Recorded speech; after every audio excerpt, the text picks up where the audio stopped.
Reddy ಗಣಿಧಣಿ Janardhana ರೆಡ್ಡಿಯನ್ನ ಜೈಲಿಗಟ್ಟಿರುವ CBI Reddy ಆಪ್ತರ ಬೇಟೆಯಲ್ಲಿ ತೊಡಗಿದೆ.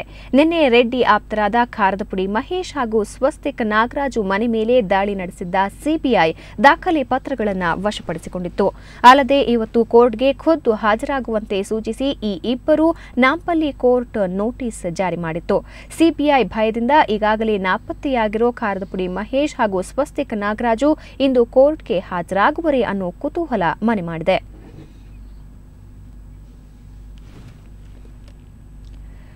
ಈಗಾಗಲೇ ಜನಾರ್ದನ ರೆಡ್ಡಿ ಅವರನ್ನ ನಿನ್ನೆ ನ್ಯಾಯಾಂಗ ಬಂಧನಕ್ಕೆ ಒಪ್ಪಿಸಲಾಯಿತು. ಅಕ್ಟೋಬರ್ 3ರವರೆಗೆ ನ್ಯಾಯಾಂಗ ಬಂಧನದಲ್ಲಿ ಜನಾರ್ದನ ರೆಡ್ಡಿ ಹಾಗೂ ಶ್ರೀನಿವಾಸ್ ರೆಡ್ಡಿ ಇರ್ತಾರೆ.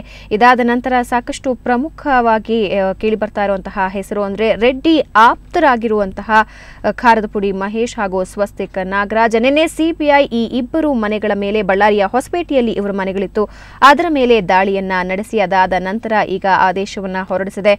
ಸಿಬಿಐ ರೆಡ್ಡಿ ಆಪ್ತರ ಬೇಟೆಯಲ್ಲಿ ತೊಡಗಿದೆ. ನಿನ್ನೆ ರೆಡ್ಡಿ ಆಪ್ತರಾದ ಖಾರದಪುಡಿ ಮಹೇಶ್ ಹಾಗೆ ಸ್ವಸ್ತಿಕ್ ನಾಗರಾಜು ಮನೆ ಮೇಲೆ ದಾಳಿ ನಡೆಸಿದ್ರು.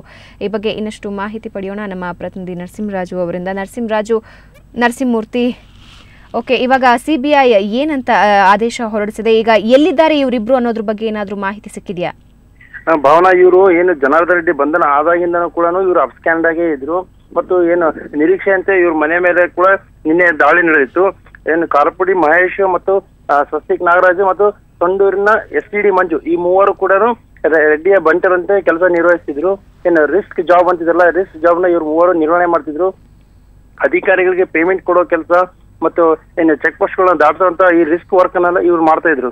ಈ ಹಿನ್ನೆಲೆಯಲ್ಲಿ ಇವರು ಕಳೆದ 10 ವರ್ಷಗಳ ಕೆಳಗೆ ಸಣ್ಣ ಪುಟ್ಟ ಕೆಲಸ ಮಾಡ್ತಾ ಇರ್ತಂತ ವ್ಯಕ್ತಿಗಳು ಇಂದು ಕೋಟ್ಯಾಧಿಪತಿ ಆಗಿದ್ದ ಹಿನ್ನೆಲೆಯಲ್ಲಿ ಮತ್ತು ಇವಕ್ಕೆಲ್ಲರಿಗೂ ಬೆನ್ನೆಲುಬಾಗಿ ನಿಂತ ಜನಾರ್ದನ ರೆಡ್ಡಿ ಬಂಧನ ಆದ ಹಿನ್ನೆಲೆಯಲ್ಲಿ ಇವರೆಲ್ಲರೂ ಅಬ್ಸ್ಕ್ಯಾಂಡ್ ಆಗಿದ್ರು. ಆದ್ರೆ ಇವತ್ತು ಮಧ್ಯಾಹ್ನ 1:00ವರೆಗೆ ಇವರೆಲ್ಲರೂ ಕೋರ್ಟಿಗೆ ಹಾಜರಾಗಬೇಕಂತೇಳಿ ಸಿಬಿಐ ಒಂದು ನೋಟಿಸ್ ನೀಡಿದೆ. ಸಿಬಿಐ ಕಚೇರಿಗೆ ಹಾಜರಾಗಬೇಕಂತೇಳಿ ಒಂದು ನೋಟಿಸ್ ನೀಡಿದೆ. ಆದ್ರೆ ಇವ್ರು ಯಾರು ಹಾಜರಾಗುವ ನಿರೀಕ್ಷೆಯಲ್ಲಿ ಇಲ್ಲ, ಯಾಕಂದ್ರೆ ಇವರು ಕರ್ನಾಟಕದಲ್ಲಿ ಇಲ್ಲ ಅಂತ ಹೇಳಲಾಗ್ತಾ ಇದೆ. ಭಾವನಾ, ಓಕೆ, ನಿನ್ನೆ ಸಿಬಿಐ ಹೊಸಪೇಟೆಯಲ್ಲಿ ದಾಳಿ ನಡೆಸಿತ್ತು. ಆ ಸಂದರ್ಭದಲ್ಲಿ ಏನೆಲ್ಲಾ ದಾಖಲೆಗಳು ಸಿಬಿಐ ವಶ ಆಗಿದೆ ಅನ್ನೋದ್ರ ಬಗ್ಗೆ ಮಾಹಿತಿ ಇದೆಯಾ? ಭಾವನಾ, ಇವರು ಆಲ್ರೆಡಿ ನಮ್ಮ ಮೇಲೆ ದಾಳಿ ಇದೆ, ಜನಾರ್ದನ ರೆಡ್ಡಿ ಅವರ ಮೇಲೆ ದಾಳಿ ಆಗಿದೆ. ಇನ್ನು ನಮ್ಮ ಮೇಲೆ ದಾಳಿ ಆಗುವ ಎಲ್ಲಾ ಲಕ್ಷಣಗಳು ಇದಾವೆ ಅಂತ ಹೇಳಿ ಎಲ್ಲಾ ಪ್ರಿಪರೇಷನ್ ಮಾಡ್ಕೊಂಡು ತಮ್ಮ ಮೂಲ ದಾಖಲಾತಿಗಳನ್ನೆಲ್ಲಾನು ಬೇರೆಡೆ ಸಾಗಿಸಿದ್ರು. ಕೇವಲ ನಿನ್ನೆ ಸಿಬಿಐ ಅಧಿಕಾರಿಗಳು ಹೋದಾಗ ಸಣ್ಣ ಪುಟ್ಟ ಮಾಹಿತಿ, ಸಣ್ಣ ಪುಟ್ಟ ದಾಖಲೆಗಳೇ ಮಾತ್ರ ಸಿಕ್ಕಿವೆ. ಒಂದನೇದು, ಆಮೇಲೆ ಎರಡನೇದು ನಾಗರಾಜ್ ಅನ್ನೋಂಥವ್ರ ಮನೆಯಲ್ಲಿ ಕೇವಲ 2 ಲಕ್ಷ ರೂಪಾಯಿ ಕ್ಯಾಶ್ ಸಿಕ್ಕಿದೆ. ಉಳಿದಂತೆ ಮನೆಯಲ್ಲಿ ಕೂಡ ಯಾರು ಇಲ್ಲ, ಕೇವಲ ಒಂದಿಬ್ರು ಹೆಣ್ಮಕ್ಳು ಮನೆಯಲ್ಲಿ ಇರೋದು ಬಿಟ್ರೆ ಉಳಿದಂತೆ ಮನೆಯಲ್ಲಿ ಪ್ರಮುಖರಾದಂಥವ್ರು ಯಾರೂ ಇರಲೇ ಇಲ್ಲ. ಇದು ಪ್ರಿಪರೇಷನ್ ಆದಂತ ದಾಳಿ ಆಗಿದ್ರಿಂದ ಅವರು ಮುಂಜಾಗ್ರತಾ ಕ್ರಮವಾಗಿ ಎಲ್ಲಾನು ಬೇರೆಡೆ ಸಾಗಿಸಿದ್ರು.